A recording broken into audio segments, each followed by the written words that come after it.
फैसला हो चुका है, अब औपचारिक ऐलान का इंतजार है।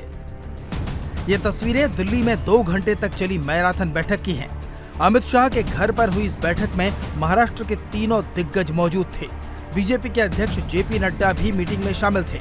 इस मीटिंग में सबसे बड़ा फैसला महाराष्ट्र के सीएम को लेकर हुआ है। सूत्रों के मुताबिक देवेंद्र फडणवीस महाराष्ट्र के नए मुख्यमंत्री होंगे।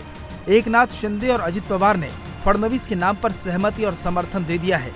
अब मुंबई में बीजेपी विधायक दल की बैठक होगी और नया नेता चुना जाएगा।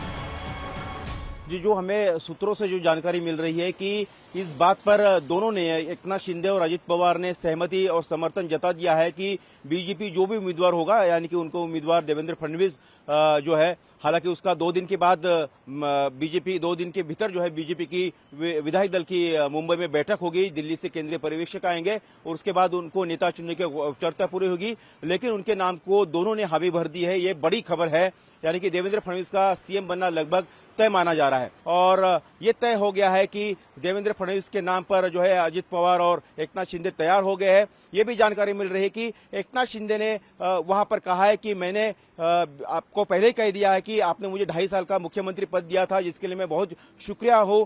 आपने मुझे मेरा समर्थन किया, 2.5 साल आप मेरे पीछे खड़े रहे। आप जो उचित समझे वो करे, ये एकनाथ शिंदे ने वहां पर बात रखी है। एकनाथ शिंदे ने ज्यादा बार्गेनिंग नहीं की है वहां पर। एकनाथ शिंदे ने चाहते थे कि वो क्या देना चाहते हैं, उन्होंने सुन लिया है। इस मीटिंग से निकली दूसरी बड़ी खबर यह है कि महाराष्ट्र में फिर से 2 डिप्टी सीएम के फॉर्मूले पर बात हुई है।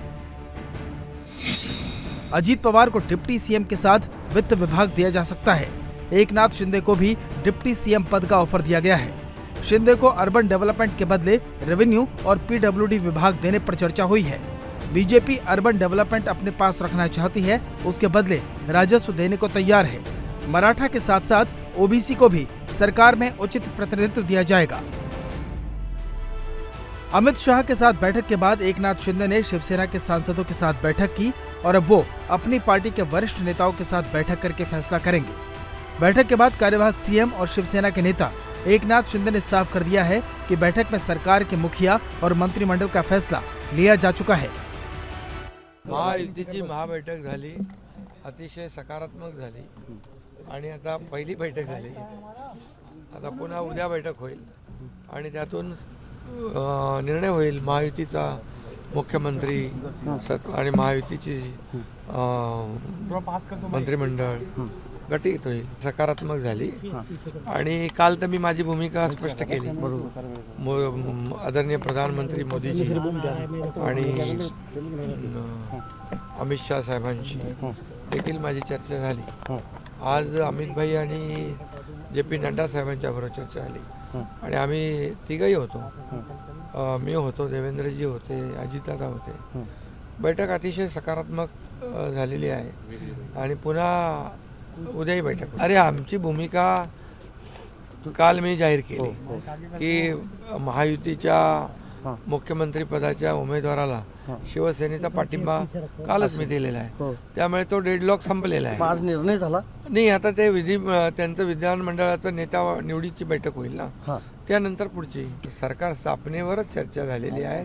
अशी वेगळी काही चर्चा झाली नाही। अजित पवार आमच्यामध्ये पूर्णपणे समन्वय आहे, सकारात्मक आम्ही सगळे आहोत आणि आम्हाला राज्यातल्या जनतेने जे अतिशय क्लिअर कट मॅन्डेट दिलेले आहे त्यांचा आदर आम्ही करतोय आणि लवकरच सरकार स्थापन करू। दिल्ली में हुई बैठक में अजित पवार की मंत्रिमंडल में क्या भूमिका होगी, उस पर भी चर्चा फाइनल हो चुकी है। दूसरी बड़ी खबर है कि अजित पवार जैसे कि डिप्टी सीएम बनेंगे और जो तस्वीर उनकी हम दिख रहे थे जिसमें उनके चेहरे पर खुशी एक तरह से थी, तो उनको डिप्टी सीएम का आश्वासन दे दिया गया है और वित्त जैसा बड़ा मंत्रालय जो है उन्हीं के पास, उनकी पार्टी के पास रहेगा, ये भी लगभग तय हो गया है। दूसरी बात की शिंदे शिवसेना का और एकनाथ शिंदे इनका खुद का सम्मान जो है उचित इस सरकार में रखा जाएगा, एनडीए में रखा जाएगा, महायुति में रखा जाएगा, ये भरोसा उनको दिलाया गया है। जो वो चाहते थे कि नगर विकास यानी कि अर्बन डेवलपमेंट मंत्रालय उनके पास रहे और पीडब्ल्यूडी मंत्रालय वो चाहते थे, वो उनकी मांग जो है वहां पर पूरी हो गई है। वो डिपार्टमेंट उन्हीं के पास रहेंगे। इसके अलावा मराठा, ओबीसी, दलित और आदिवासी, इनको भी रीजन वाइज जो है उचित प्रतिनिधित्व दिया जाएगा। ये भी एक खबर सामने आ रही है। इस बैठक में सहयोगियों को बता दिया गया है कि मुख्यमंत्री बीजेपी का होगा। इस पर शिवसेना और एनसीपी सहमत हो गए हैं। हालांकि अभी मंत्रियों की संख्या के फॉर्मूले पर और चर्चा होनी बाकी है। इस मीटिंग में अमित शाह ने तीनों नेताओं से अलग अलग मुलाकात करके उनकी राय भी जानी। खबर है कि एकनाथ शिंदे और अमित शाह की फिर से मुलाकात हो सकती है। हालांकि इस बात के संकेत भी मिल रहे हैं कि पहले मंत्रिमंडल का आकार छोटा रखा जाएगा।